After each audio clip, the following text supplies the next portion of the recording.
Abra sua Bíblia no livro do profeta Ezequiel, número 47 ao capítulo. O título dessa mensagem é Fermento Impróprio. Fermento Impróprio.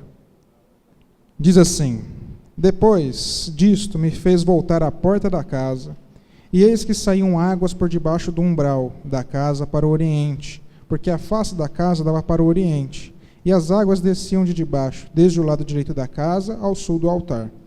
E ele me fez sair pelo caminho da porta do norte, e me fez dar uma volta pelo caminho de fora até a porta exterior, pelo caminho que dá para o oriente, e eis que corriam as águas do lado direito.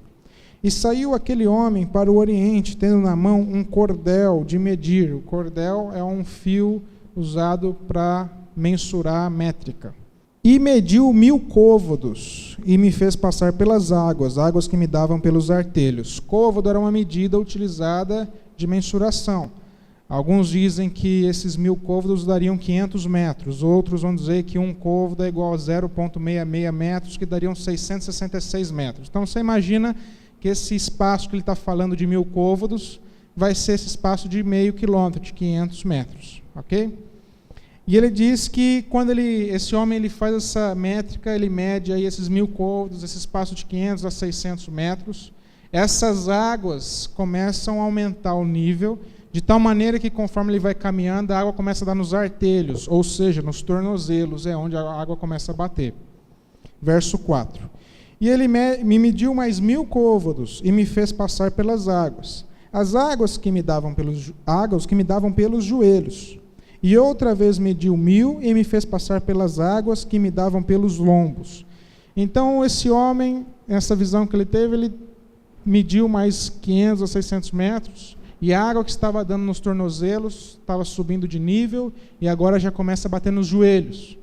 Esse homem começa e mede mais 500 a 600 metros, e a água que estava batendo nos joelhos vai subindo de nível até o ponto que chega nos lombos. Alguns dizem que os lombos está aqui na parte das costelas. Verso 5.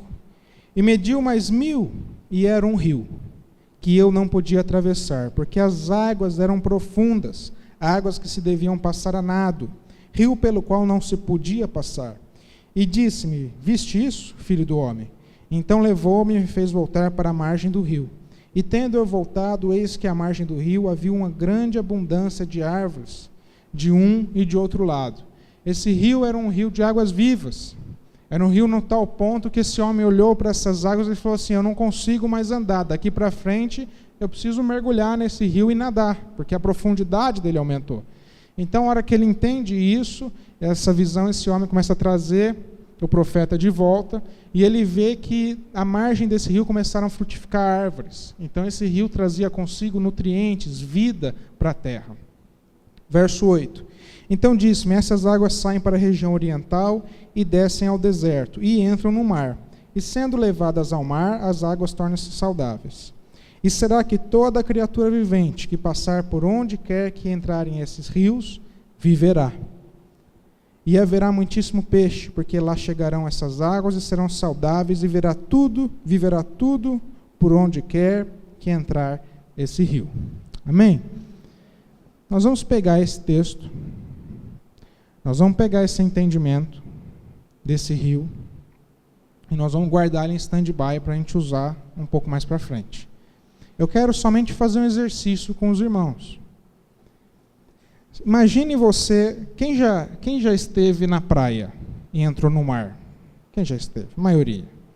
Se você não teve, você já esteve numa piscina de degraus que você vai descendo e vai aprofundando. Eu quero que você imagine um dia de calor e uma água refrescante, não gelada, mas fria naquele ponto refrescante. Aí você começa a adentrar o mar e a água começa a bater no seu tornozelo. E aí você continua adentrando o mar e a água agora já está batendo no seu joelho. A água é refrescante, aquele dia de calor. Você não quer continuar andando e não quer continuar indo até você dar um mergulho nessa água? Então guarda esse entendimento, guarda essa passagem. Nós vamos fingir que tem uma estante aqui imaginária, nós vamos arquivar essa passagem aqui dentro. E daqui a pouco nós vamos voltar nela. Abra sua Bíblia mais para frente, no Evangelho segundo Mateus, capítulo 13, verso 33. Amém? Outra parábola lhes disse: o reino dos céus é semelhante ao fermento. Repita comigo: fermento.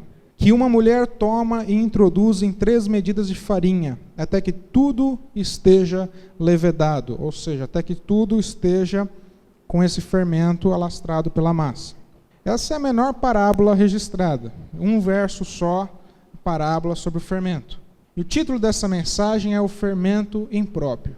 Jesus está dizendo que o reino de Deus é comparado ao fermento que é colocado sobre a massa na hora de fazer um pão, de fazer uma massa para ir para o forno e fazer o pão. E esse fermento, ele contamina toda a massa. Você joga um pouco de fermento em várias medidas de farinha, como no caso ele está falando 3 medidas de farinha, e quando você faz toda essa mistura e leva no forno, o fermento ele vai dar crescimento. O fermento ele vai dar estrutura para esse bolo ou para esse pão crescer.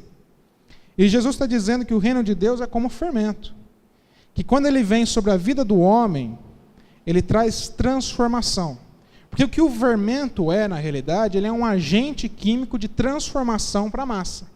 E da mesma forma, Jesus está dizendo, o reino de Deus é como um fermento, que vem sobre a vida do homem, e é um agente de transformação, transforma a vida da pessoa, de tal forma que essa pessoa não é mais o mesmo. Então o velho homem se torna um novo homem. Nós recebemos de Deus, ao confessarmos Cristo Jesus como nosso único e suficiente Salvador, o Espírito Santo de Deus que passa a nos guiar, nos dirigir, sempre orientado para a boa, perfeita e agradável vontade de Deus, como está em Romanos 12. Então nós somos uma nova criatura, pessoas transformadas, pessoas que recebem de Deus uma porção recalcada, sacudida, transbordante, e nós transbordamos desse amor, transbordamos dessa alegria, transbordamos dessa graça.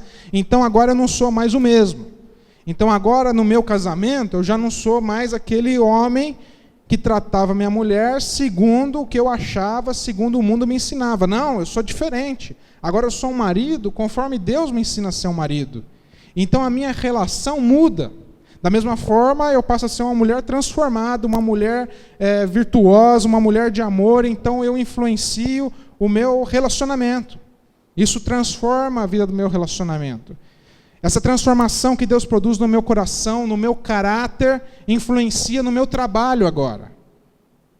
Porque antes eu era uma pessoa que puxava o tapete das outras. Porque antes eu era uma pessoa que buscava o interesse próprio, egoísta. E hoje eu já oro pelas pessoas no meu trabalho, hoje as pessoas vêm até mim buscar uma palavra, uma oração, porque eu transbordo paz.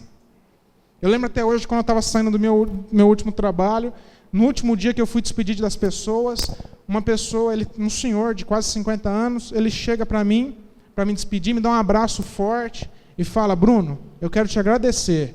Eu nem tinha tanto contato com ele. Eu falei assim: por quê? Porque você transborda a paz. Falei: olha, eu nem sei o que te dizer, porque eu não lembrava um momento que eu dei uma palavra. Eu falei assim: não, Bruno, deixa eu te falar. A gente entra no escritório, a gente entra na sala, que eu era o gerente financeiro, então ele entrava na sala lá, eu conversava com você, eu sentia paz. E tinha vezes que eu subia só para conversar com você. Quando Deus transforma as nossas vidas, o reino de Deus é comparado como fermento. Esse fermento ele vem, o reino de Deus ele vem sobre as nossas vidas, ele transforma o nosso coração, ele transforma o nosso caráter, de tal forma que nós começamos a produzir transformação na vida das outras pessoas sem perceber. Porque aquilo que está em nós é espiritual e nos enche de maneira plena, e nós começamos a transmitir de maneira plena o amor de Deus, a alegria de Deus, a paz de Deus. É essa transformação que Jesus está pregando, é essa transformação que Jesus está falando. Ele falou assim: o meu reino é comparado ao fermento, que ao chegar na massa, ou seja, ao chegar na sua vida, vai te transformar, vai mudar, você vai ser outra pessoa. Só que essa passagem, ela dá luz também à via contrária.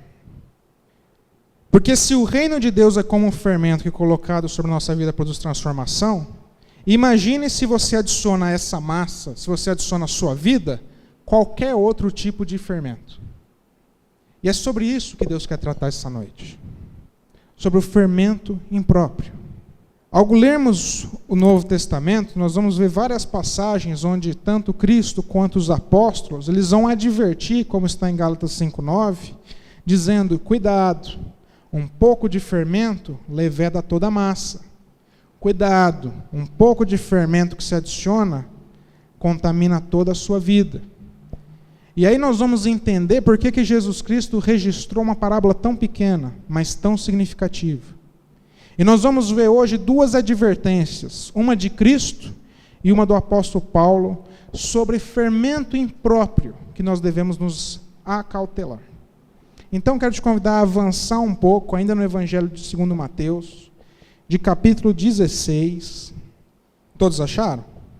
Amém?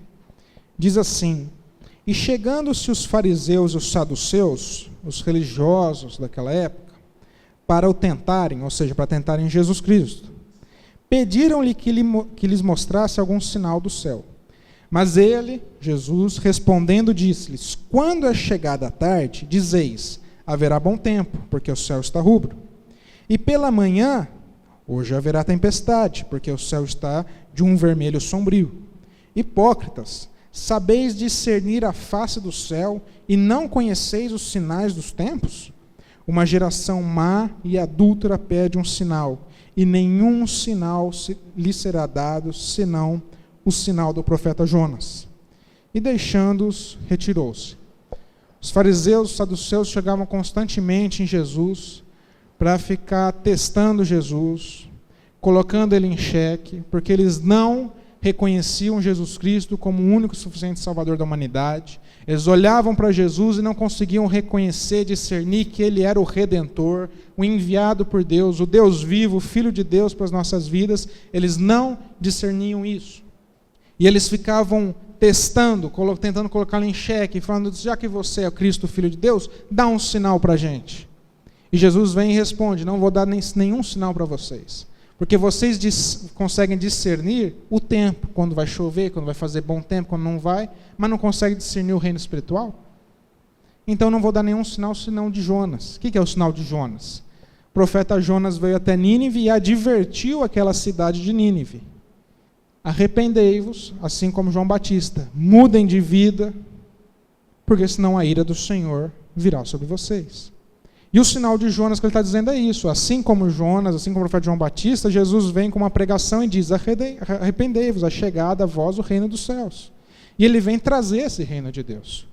E passando verso 5, e passando seus discípulos para o outro lado, tinham se esquecido de trazer pão. Os discípulos, nesse ponto, eles ainda não são chamados de apóstolos, porque eles estão sendo discipulados por Cristo. Depois que Cristo sobe, eles são chamados de apóstolos, porque agora eles são enviados para poder apregoar aquilo que eles aprenderam com Cristo. Bom, os discípulos sempre têm umas preocupações diferentes, né? Então, os discípulos estavam preocupados com o que eles iam comer. Então, eles estavam andando, eles sempre estavam viajando, sempre passando de cá para lá, e está aqui, ó. E passando seus discípulos para o outro lado, tinham se esquecido de trazer pão. E Jesus disse-lhes, adverti e acautelai-vos do fermento dos fariseus e saduceus. Versículo 7. E eles arrazoavam entre si, dizendo, é porque nós não trouxemos o pão. Então, os discípulos estavam sempre assim, né, com um questionamento assim, que ainda não tinha entendimento pleno, né? Então, eles estavam preocupados com o que ia comer, se ia, né, vai pão, será que vai sobrar uma carne, fazer um churrasco, vai parar onde, qual restaurante, como é que vai ser esse negócio. E aí Jesus olha para eles e fala, ó, cuidado com o fermento dos fariseus. Aí eles falando de pão, e Jesus fala de fermento, aí que eles falam, Jesus está sabendo que a gente não trouxe pão, e agora, como é que a gente vai explicar? Tem que dar explicação agora. E aí Jesus vem e fala no verso 9, não compreendeis ainda, nem vos lembrais dos 5 pães para 5.000 homens, e de quantas alcofas levantastes? Nem dos 7 pães para 4.000, e de quantos cestos levantastes? Jesus está falando, gente, eu multipliquei 5 pães para uma multidão de 5.000 homens, fora crianças e algumas mulheres que tinham. Vocês estão realmente preocupados com comida? Quando foi que eu desamparei vocês? Não é disso que eu estou falando. Verso 11: Como não compreendestes que não vos falei a respeito do pão, mas que vos guardasseis do fermento dos fariseus e saduceus? Então compreenderam que não dissera que se guardassem do fermento do pão, mas da doutrina dos fariseus. Bom, nós devemos entender 3 coisas sobre esse texto. É a primeira advertência que nós vamos ver 2 sobre fermento impróprio. Quem são esses fariseus e o que eles representam? Os fariseus são estudiosos, são guardadores da lei mosaica, da Torá, detentores de conhecimento de tudo que Deus tinha falado com o seu povo, com Israel. Eles conheciam e guardavam os livros proféticos, pessoas estudiosas. Não somente isso, mas ensinavam a lei mosaica, ensinavam os livros proféticos, ensinando outras pessoas. Então eram pessoas dotadas de um conhecimento, dotadas de entendimento do que está escrito aqui no Antigo Testamento. Mesmo tendo esse conhecimento, elas não discerniam que Cristo era aquele que estava prometido para vir, para trazer libertação espiritual para o seu povo. Então a primeira coisa que a gente vê aqui como característica, quando Jesus diz, cuidado com o fermento dos fariseus, é porque os fariseus eles pregavam regras, ao invés de uma vida guiada por Deus. E quando Cristo vem, ele começa a pregar justamente o reino de Deus, uma pessoa sendo guiada, dirigida, fundamentada, edificada sobre os princípios de Deus. E os fariseus pregavam o contrário, dizendo, é regra, faz isso, não faz isso. Então hoje, contextualizando, são pessoas que vivem segundo regras, achando que cumprindo algumas regras, elas têm algum merecimento, elas têm algum direito de adquirir algum benefício espiritual. Quando na realidade nós não precisamos mais seguir nenhuma regra, porque nós já fomos salvos e temos uma vida de liberdade no Espírito de Deus. E vem o primeiro ponto, liberdade no Espírito de Deus não é vida de libertinagem. A vida de liberdade espiritual não é aquela que você se vale de quaisquer meios materiais, porque você é livre no Espírito Santo. A palavra de Deus diz que tudo nos é lícito, mas nem tudo nos convém. Liberdade no Espírito Santo é entender que no mundo material eu posso e vou me limitar de várias coisas, porque eu não pertenço a este mundo. Eu ajo, eu vivo segundo o reino de Deus. Os fariseus, eles pregavam leis salvadoras. O que são leis salvadoras? No Antigo Testamento, num dado momento, Deus chega para o seu povo e diz, a partir de agora vocês vão fazer ofertas. E se nós lermos os livros de Levíticos e Números, nós podemos dividir essas ofertas em 2 grandes grupos. Ofertas, sacrifícios de oferta e sacrifícios expiatórios. Então eles apresentavam no templo, no tabernáculo, eles apresentavam um animal, um novilho, sem defeito, macho, primogênito, e eles apresentavam como sacrifício. Então tinha sacrifício por oferta. O que é o sacrifício por oferta? Eu estou trazendo aqui uma oferta para Deus, motivada pela minha gratidão ao Senhor. E traziam também uma oferta expiatória, pela culpa, pelo pecado. E o que os fariseus pregavam à risca? Sacrifícios. Então nós estamos vendo num contexto de pessoas que estão pregando sacrifícios. E nós estamos ainda pior, se você for estudar o contexto dessa época, você vai entender por que Jesus Cristo entra no templo em determinado momento da passagem dele, e pega um chicote e começa a tirar todos os comerciantes, dar chicotada nesses comerciantes no templo. Porque a lei mosaica dizia que você tinha que apresentar um sacrifício para Deus. Tirar se você tinha lá as galinhas, você criava galinha, os boizinhos, você pegava um dos seus, algo que lhe custava, porque sacrifício é isso, é algo que te custe. Por isso que Davi vai dizer, não posso apresentar nada para o meu Senhor que não venha me custar nada. Ele tirava algo que lhe custava e apresentava ao Senhor como sacrifício. Sabe o que o povo estava fazendo? Chegavam no templo, o que você tem aí? Ó, eu estou vendendo 2 pombinhas, estou vendendo umas rolinhas, e que você... Não, estou vendendo uma cabra, estou vendendo uma ovelha, eu estou vendendo um novilho. Eles compravam para apresentar para Deus. Não era sacrifício, era sacrifício. Não precisava tirar do deles. Ia lá, comprava, os comerciantes vendendo. Quanto é 10 daqui mesmo? 10,50? Não, ali está 9,99. Não, quanto está ali? 8,50. Compra o mais barato. Apresenta lá, expiação para os nossos pecados. Deixa moer, porque amanhã tem mais pecado para cometer. Era assim que estava acontecendo. E Jesus, na hora que ele chega a isso, ele derruba tudo, expulsa os comerciantes, porque a minha casa será chamada casa de oração. Está totalmente deturpado.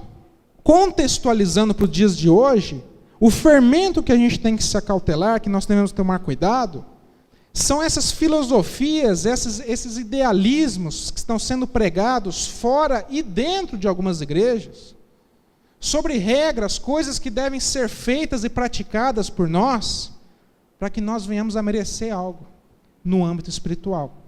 Vou te dar um exemplo. Eu, Sandra e a Miriam fizemos evangelismo no Hospital do Câncer Aliongote, 3 anos e meio por aí, não foi, Sandra? Acho que 2 anos e meio no universitário. Tinha um grupo muito grande religioso lá. E eles levavam alimentos todos os sábados. Coisa linda. Mas, Bruno, você é contra? De maneira alguma. Coisa linda demais. Levava alimento, levava uma bebida, tem que ser feito. Tinha pessoas lá no Hospital do Câncer de outra cidade que ficavam lá sem tomar banho, as acompanhantes sem tomar banho, sem ter casa. É assim que é a realidade lá no SUS. Você precisa fazer uma visita lá para você entender como é que é. E todo sábado a gente lá fazendo evangelismo e esse pessoal entregando alimento, coisa linda, irmãos. Só que o fator motivacional é o seguinte: pratica essa atitude bonita aqui no âmbito físico, para que no âmbito espiritual você mereça alguma coisa. Acautelai-vos desse fermento. Nós não ajudamos uns aos outros. Nós não ajudamos a viúva, o pobre, o órfão, aquele que está necessitado, porque nós vamos merecer alguma coisa. Nós fazemos isso porque nós já recebemos de Deus aquilo que é imerecido. Nós já recebemos do Senhor um amor incondicional, imerecido sobre as nossas vidas. E é porque nós somos transformados, é porque nós somos tornados novo homem, eu começo a compartilhar isso. Então, por isso eu vou e ajudo o meu próximo. Eu abraço, eu paro na rua, eu não tenho nada para ajudar, eu ajoelho lá com a pessoa e oro. Não é para merecer alguma coisa, mas é porque eu já recebi o imerecido e eu quero compartilhar com o meu próximo. Estava passando com a Lara do lado de um supermercado, não vou fazer propaganda aqui em Uberaba, num sábado, antes do almoço, perto do almoço, e eu não querendo ir no supermercado porque é lotado, e eu me conheço os meus limites. Então, não quero perder a paciência, não quero nesse negócio, não. Não, vamos lá, então vamos lá. Aí a gente estava dobrando a esquina, uma senhora enferma, deitada lá na calçada. Meu filho, por favor, me ajuda, compra 1 litro de óleo, um arroz. Não estou te pedindo dinheiro, só estou te pedindo 1 litro de óleo e arroz, uma senhorinha. Falei para ela, senhora, eu nem sei se eu vou fazer compra aqui, para falar a verdade, porque deve estar tão lotado, eu acho que eu não vou comprar nada. Mas se eu entrar para comprar, você pode ter certeza que eu vou comprar uma coisa para a senhora. Aí a gente chegou na porta, mas, irmão, assim, parecia um formigueiro, não tinha como entrar. Eu falei, amor, mas nem pagando para mim dando de graça ainda nesse negócio. Aí a gente saiu, aí eu falei, vamos passar lá. Agachei do lado dela, falei, minha senhora, não comprei nada para mim, não deu nem para entrar lá, mas eu creio num Deus que com uma oração Ele pode transformar uma situação, Ele pode tocar alguém que vai trazer alguma coisa para a senhora. Eu creio nesse Deus, que pode tocar uma vida de uma pessoa para trazer o medicamento que a senhora esteja precisando. Eu creio nesse Deus. A senhora crê nesse Deus? Ele falou, filho, eu creio. Posso orar com a senhora? Posso. Mas, naquele momento ali na rua, passando um monte de gente, fecha o joelho, estende a mão e ora e ponto, acabou. Foi o que eu e a Lara fizemos para aquela senhora. Ela ficou muito mais, um coração muito mais grato por ter recebido algo da parte espiritual de Deus. E eu creio no Deus que eu orei, eu creio no Deus que eu sirvo, eu creio que Deus tocou uma pessoa que estava fazendo compra lá e deixou um alimento para ela. Eu creio. Como o Marcão aqui pregou, tu crês? Tudo é possível ao que crê. Não é por merecimento que nós começamos a nos doar para o próximo. é porque nós queremos compartilhar aquilo que nós recebemos da parte de Deus. E Jesus está falando, cuidado com esse fermento. Porque as pessoas têm sido amantes de si mesmas, como está dito na Bíblia, e essas pessoas fazem as coisas objetivando o lucro da relação. O que eu vou ganhar com isso? Você acha que empresa ajuda a instituição de caridade de graça? Não, que bonito, né? A empresa está incentivando, está ganhando benefício financeiro tributário. Ninguém faz nada de graça. O mundo ensina a gente a fazer as coisas objetivando um lucro, algo que a gente possa ganhar na relação. E eu quero te dizer que Jesus Cristo nos ensina a lidar uns com os outros, amando uns aos outros. Não tenha medo de investir seu tempo em prol da vida de outra pessoa. Porque o que você vai receber é muito mais gratificante. Não tenha medo de parar e orar para uma pessoa na rua. Não tenha medo de chegar numa pessoa que está passando dificuldade e te falar, hoje à noite eu vou orar pela sua vida. Não tenha medo de assumir quem você é. Esse é o primeiro fermento que Jesus está falando, cuidado. É um fermento impróprio. Avance a sua Bíblia lá na carta aos 1 Coríntios, e já é o último texto, capítulo 5, verso 6. 1 Coríntios, capítulo 5, verso 6. Todos acharam? Amém? Diz assim, não é boa a vossa jactância. Não sabeis que um pouco de fermento faz levedar toda a massa? Alimpai-vos, pois, do fermento velho, para que sejais uma nova massa, assim como estáis sem fermento. Porque Cristo, nossa Páscoa, foi sacrificado por nós.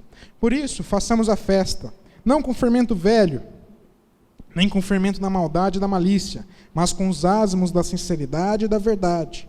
Já por carta vos tenho escrito, que não vos associeis com os que se prostituem.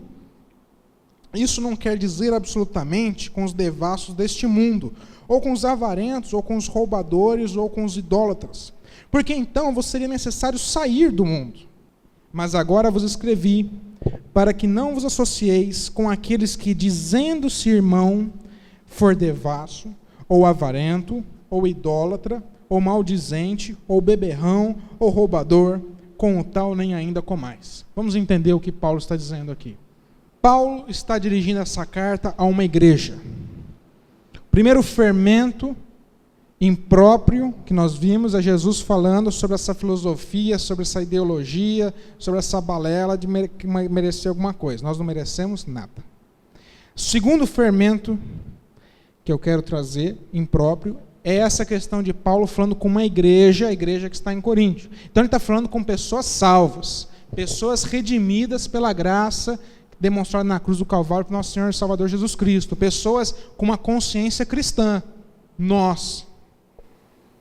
E aí ele se dirige à igreja de Corinto. Quem é a igreja de Corinto? Deixa eu te explicar uma coisa. Corinto era uma igreja, era uma cidade estrategicamente localizada. Comerciantes passavam e cruzavam aquela cidade, tanto por terra quanto pelas águas. Então era uma cidade muito movimentada, com muita mercadoria de valor passando por ela. E um fato que passa despercebido: toda mercadoria que vem de uma outra cultura, de uma outra nação, de um outro local, traz consigo questões culturais. Traz consigo uma história cultural daquele local.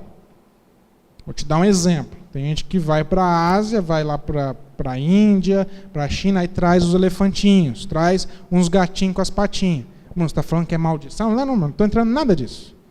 Só que você sabe por que é elefante? Você sabe por que tem um gatinho com a patinha? Tem uma história por trás disso. É a cultura deles. Então o que eu estou querendo dizer é que essa cidade de Corinto é uma cidade com uma confusão cultural muito grande. É uma cidade que com o tempo estava perdendo sua identidade própria de cidade, de localização, de povoado, porque estava com uma miscigenação cultural muito grande. Além disso, até hoje os historiadores dizem que Corinto, lembram de Corinto como uma cidade marcada pelo liberalismo, pela imoralidade, pela libertinagem e pela prostituição. Com todas essas mercadorias, riquezas, havia muita luxúria, havia muita ostentação, Havia muita deturpação de valores. Como eu te disse, as pessoas começaram a perder a identidade, porque tinha uma miscigenação cultural muito grande naquele local. E o problema que Paulo está advertindo é que toda essa questão, essa corrupção de valores, entrou dentro da igreja. Entrou dentro da vida dos cristãos. Então ele começa dizendo no verso 5, no verso 6, dizendo assim: não é boa a vossa jactância, não é bom o vosso proceder, não é boa as suas atitudes, não é boa a sua conduta, não é boa a sua prática de fé. Então ele começa advertindo os coríntios. Olha, alguma coisa se perdeu, alguma coisa mudou. Não é boa a vossa jactância, não sabeis que um pouco de fermento faz levedar toda a massa? O que estava acontecendo nesse ponto é que essa igreja, essas pessoas dentro da igreja, estavam começando a se corromper com valores de fora. Elas estavam começando a adicionar à sua vida um outro fermento. Contextualizando para os dias de hoje, são pessoas cristãs, pessoas transformadas por Cristo Jesus, e que na sua vida agora frequentam a igreja, vêm ao culto, só que a hora que estão lá fora, nos primeiros conflitos que têm, ao invés de agir segundo o reino de Deus, buscando o fermento do reino de Deus, ou seja, deixa eu procurar dentro dos princípios, dentro da palavra de Deus, o que é que Deus tem para mim a respeito dessa situação. Não. Elas estão agindo conforme os modelos e padrões do mundo. Então é o marido que é um estúpido com a esposa dentro de casa. Cala a boca que quem manda sou eu. Me mostra na Bíblia onde é que tem isso. Não, mas tem que agir assim. Você tem que agir porque quem falou que é assim? O mundo falou para você que é assim. Como que Deus fala para você agir? É a esposa que chega dentro de casa, primeiro conflito, vou falar que não sei o quê, não, quem manda que não. Não, porque tem que ser assim. Onde está escrito na Bíblia que tem que ser assim? Mostre para mim. Ou você está pegando um fermento do mundo? Então são pessoas que chegam diante de situações, diante de crises, e ao invés de buscar na palavra de Deus o que fazer, como fazer, estão agindo por conta própria, segundo os modelos e padrões do mundo. Estão buscando fermento no mundo. Estão trazendo fermento para a massa, trazendo padrões, exemplos para a sua vida, que não provém do reino de Deus.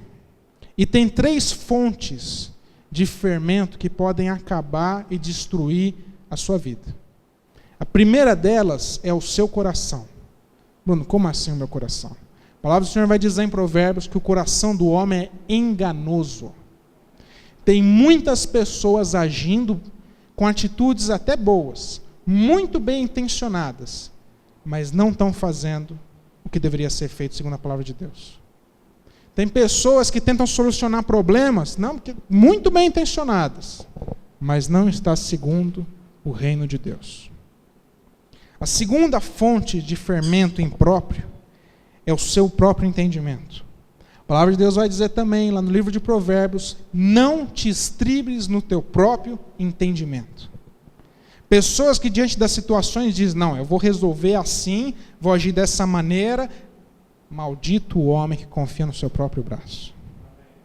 Pessoas agindo pelo seu próprio entendimento, dando cabeçada na parede, se machucando, se desgastando, sofrendo na sua vida, porque não estão procurando na palavra de Deus a direção do Espírito Santo para as suas vidas. E a terceira fonte é o mundo. É quando você começa a trazer padrões mundanos para dentro da sua vida. Então eu estou com muita dificuldade no meu trabalho, o que eu vou fazer? Vou fazer um conchavo. Está tendo dificuldade aqui? Não, fulano, tá, sabe aquele outro ciclano? Não, difícil ele, né? Pronto, já ganhei um contra aquele cara. Fulano, sabe aquela situação? Não, você podia agir, e começa a agir pelas beiradas, para puxar o tapete de um, para resolver o outro. Beleza, estou ficando no meu serviço, estou legal, estou de bem com o chefe. Pessoas começam a sofrer dificuldade, falam, nossa, parece que estou sendo perseguido no meu trabalho. Mateus 5. Bem-aventurados perseguidos.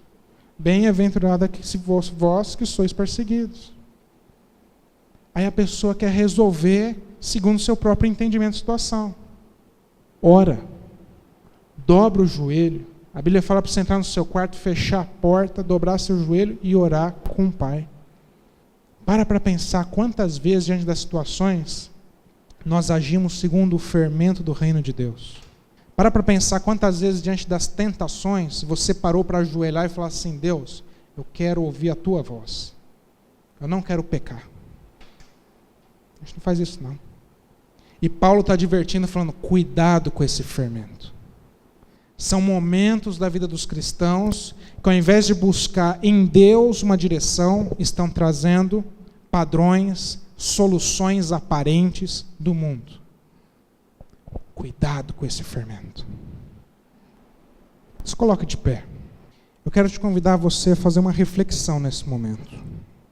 E agora eu quero, sabe aquele texto inicial das águas? Quero desengavetar ele para a gente entender.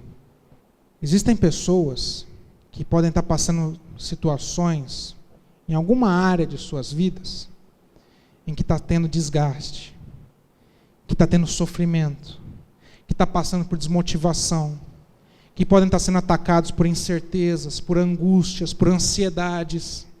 E tudo isso porque tem buscado fermento impróprio, ao invés de buscar em Deus. Nós começamos o culto lendo o Salmo 19, cujo verso 7 diz que o que Deus tem para nós é refrigério. Se você está passando por alguma das situações em alguma área da sua vida, é porque está faltando refrigério do Senhor. E o mais triste é saber que existem pessoas que antes estavam nadando no rio de Deus. As águas não estavam nos tornozelos, nem nos joelhos, nem nos lombos. Pessoas que estavam imersas na vontade de Deus, que é boa, perfeita e agradável. Pessoas guiadas pelo Espírito Santo de Deus, mas que hoje retrocederam. Que hoje as águas estão batendo lá nos tornozelos. Às vezes você pode até estar no seco, sem água nenhuma, porque você começou a trazer fermento impróprio para a sua massa, para a sua vida. E hoje é uma noite de reconciliação, porque Deus quer trazer a boa, perfeita e agradável vontade dele sobre a sua vida. Deus, ele quer que você volte a ser guiado plenamente pelo seu Santo Espírito.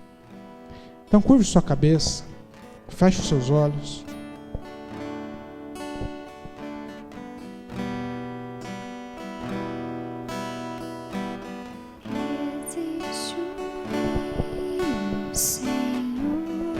Você que entendeu essa mensagem, você que entende que tem que se desfazer de alguns fermentos impróprios que você trouxe para a sua própria vida, e que quer hoje voltar a viver segundo a boa, perfeita e agradável vontade de Deus, eu quero te convidar a vir aqui na frente para nós orarmos juntos.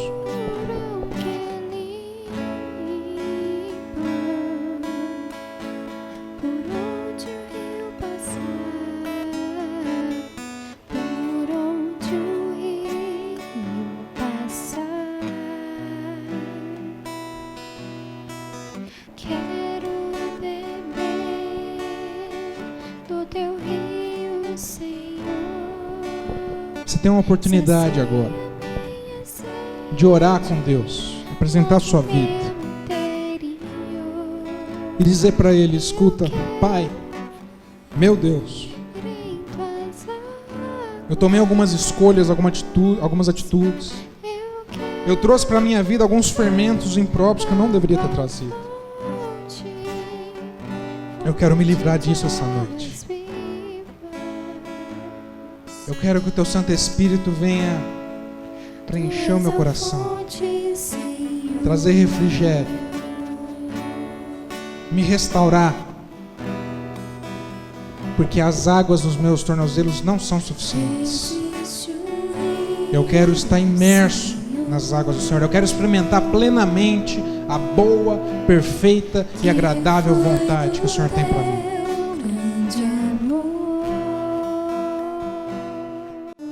Dê a mão para a pessoa que está do seu lado, enquanto as orações ainda estão em andamento. Nós somos um corpo em Cristo. Nós vamos orar agora, agradecendo a Deus por esse culto, por essa oportunidade.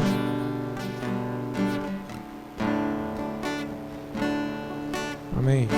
Feche seus olhos. Senhor, nosso Deus, nosso Pai, nós queremos te agradecer pela tua presença aqui nesse lugar. Queremos te agradecer, Senhor Deus, porque o Senhor é bom, Pai. E o Senhor tem acompanhado cada um aqui. E a gente tem a felicidade, a oportunidade, a gratidão no nosso coração de conhecer cada um dos irmãos e de ver aquilo que Deus tem feito na vida de cada um. Como Deus tem guardado, como Deus tem protegido, como Deus tem guiado, Deus tem conduzido, consertado os caminhos,